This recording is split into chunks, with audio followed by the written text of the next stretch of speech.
কিছু কিছু হাদিয়া আল্লাহ রাসূল সাল্লাল্লাহু আলাইহি ওয়াসাল্লাম ফিরিয়ে দিতেন না। এর মধ্যে একটা হচ্ছে মধু। মধু দিলে বলতেন না যে না নিব না। আতর ফিরিয়ে দিতেন না। বালিশ, বালিশ খুব পছন্দ করতেন আল্লাহ রাসূল। ঠেকনা দিয়ে বসতে পছন্দ করতেন। সুবহানাল্লাহ পড়েন। রাসূল সাল্লাল্লাহু আলাইহি ওয়াসাল্লামের কাছে একটা কসমেটিক্স এর বক্স থাকতো সব সময়, জরুরি 5-6টা জিনিস এর ভিতরে থাকতো। ওখানে আল্লাহ রাসূল সাল্লাল্লাহু আলাইহি ওয়াসাল্লাম চিরুনি রাখতেন। চিরুনি, আপনারা চুল আঁচড়ান তো চিরুনি দিয়ে, সবসময় পরিপাটি থাকবেন, এটা সুন্নাহ। পরিচ্ছন্ন ফিট থাকা, সবসময় গেট আপটা ভালো থাকে, এটা সুন্নাহ। আল্লাহ রাসূল সাল্লাল্লাহু আলাইহি ওয়াসাল্লাম কোন বিদেশি ডেলিগেট আসলে তাদের সাথে দেখা করার আগে সময় নিতেন, নিজেকে গুছিয়ে নিতেন। সুবহানাল্লাহ পড়েন। চুলগুলো আঁচড়ে রাখতেন এই চিরুনি দিয়ে। তাহলে ব্যক্তিগত কসমেটিক্স বক্সে আল্লাহ রাসূল সাল্লাল্লাহু আলাইহি ওয়াসাল্লাম যে জিনিসগুলো রাখতেন তার মধ্যে একটি হচ্ছে চিরুনি। 2 নাম্বার আল্লাহ রাসূল সাল্লাল্লাহু আলাইহি ওয়াসাল্লাম জাইতুনের তেলের একটা ছোট্ট বোতল রাখতেন। ওয়াতিনি ওয়াজ জাইতুন, অলিভ অয়েল। অলিভ অয়েলের ওয়াজ করেছি গত বছর। যেখানেই আমার সাথে লোকজনের দেখা কয় হুজুর এখন থেকে অলিভ অয়েল মাখি আমি, এজন্য সুন্দর হয়ে গেছে। তো অলিভ অয়েল রাখতেন, চিরুনি রাখতেন। এরপরে সুরমা দানি রাখতেন। সুরমা, চোখে আল্লাহ রাসূল সাল্লাল্লাহু আলাইহি ওয়াসাল্লাম সুরমা দিতেন। এরপর আল্লাহ রাসূল সাল্লাল্লাহু আলাইহি ওয়াসাল্লাম উতুর রাখতেন।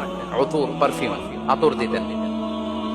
কিছু কিছু বিষয় আছে আরবাউন মিন সুনানিল মুরসালিন, 4টা সুন্নাহ আছে সব নবীদের সুন্নাহ, সবাই এটা করেছেন। এর মধ্যে একটা হচ্ছে উতুর, সব নবীরা আতর দিতেন। সুবহানাল্লাহ, বাড়িতে যাই বলে আতর দিবেন, এটা সুন্নাহ। আপনার ইমপ্রেশনটাকে আরো সুন্দর করবে। First impression lasts long. প্রথম দেখায় যারা ভাল লাগে এটা সবসময় ভাল লাগে, ঠিক কিনা? প্রথমেই যদি কারোর সাথে কথা বলতে যাওয়ার পরে দেখা যায় আপনারা দেখতে খারাপ লাগে, গায়ে দুর্গন্ধ আসবে আর আপনার কাছে আসবে না। এরপর আসিওয়াক, ওই কসমেটিক্স বক্সে আল্লাহ রাসূল সাল্লাল্লাহু আলাইহি ওয়াসাল্লাম মেসওয়াক রাখতেন। কি রাখতেন? এটাও সব নবীদের সুন্নাত। তো আমরা যেন পরিপাটি থাকি, সব সময় যেন পরিপাটি থাকি। তো মৌমাছির নামে সূরা দিলেন, এরকম এক ভাই বলল যে মাকড়সার নামে, হ্যাঁ, আল আনকাবুত নামে সূরা দিয়েছে। এভাবে আল্লাহ তাআলা পরিবারের নামে সূরা দিয়েছেন। ওই সূরাটার নাম আলে ইমরান। কি নাম?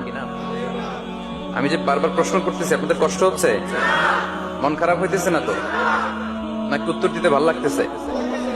ভালো লাগতেছে কার কার? দেখি। ভাল লাগে সবার, কিন্তু উত্তর দেয় কয়েকজন। সবাই উত্তর দিতে পারবেন শেষ পর্যন্ত? আলোচনার মাঝখানে ওঠা বসা করে ডিস্টার্ব করবেন কারা কারা? হাত তোলেন।